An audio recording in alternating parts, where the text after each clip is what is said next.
What if? Today I'm talking about what if. So this is Michael C. Phillips, and we live in northern Thailand. My wife and I, we've been here about 35 years. And so we came as Christian missionaries. Right now, at my age, we're in the process of redirecting, and here I am in my studio, the place I love to spend most of my time, as much as I possibly can. And you can see my recent project that I'm just about done with. But today, I just want to talk a little bit about these two words, what if.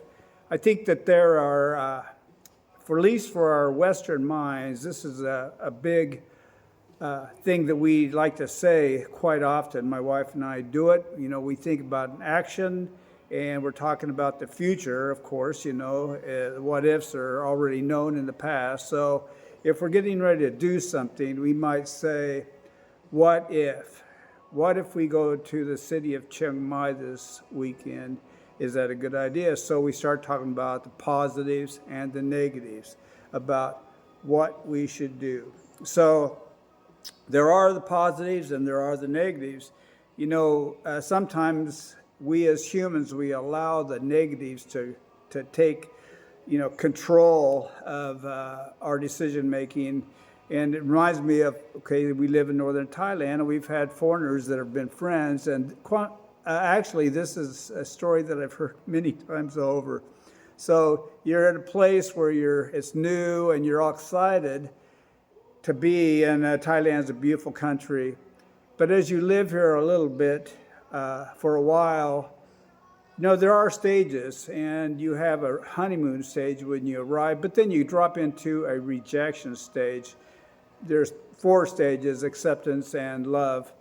But that rejection stage, you start having things like, you're trying to learn the language, and you go to the market, and you might ask for something, and it just doesn't come out right. And then the little ladies there, they have quite a laugh, and they start yelling around and saying, oh, this foreigner said this. And well, you start thinking, well, what if I go to the market day? Do I want to go through that again? And, oh, I need to buy a tool. Oh, go, and how am I going to explain that? What if I say it wrong? And I know situations that have happened where people say, what if? And it starts to control them. And this is, I even heard this in the United States as well. What if? And then it has happened that people have their circle of life actually, it stops being outside, then it kind of narrows down and narrows down. It goes to their property, their yard, and then it will narrow down even more, and then go down to like their kitchen and their living room and bedroom.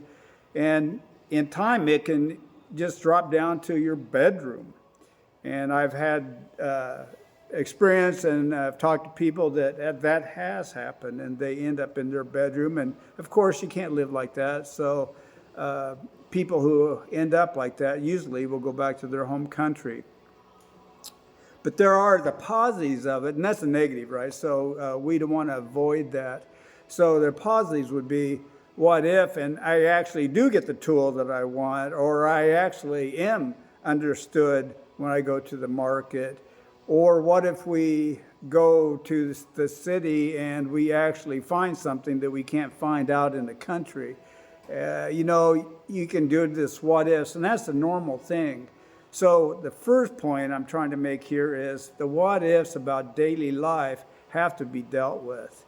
And it can be dealt with. So you need to work with the positives and cast down those negatives, which really can really stop you in your tracks. And that, you just don't want to live like that.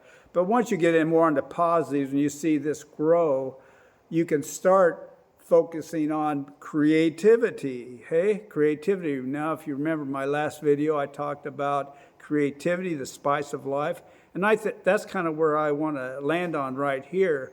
Because when you start thinking about what ifs, what if I could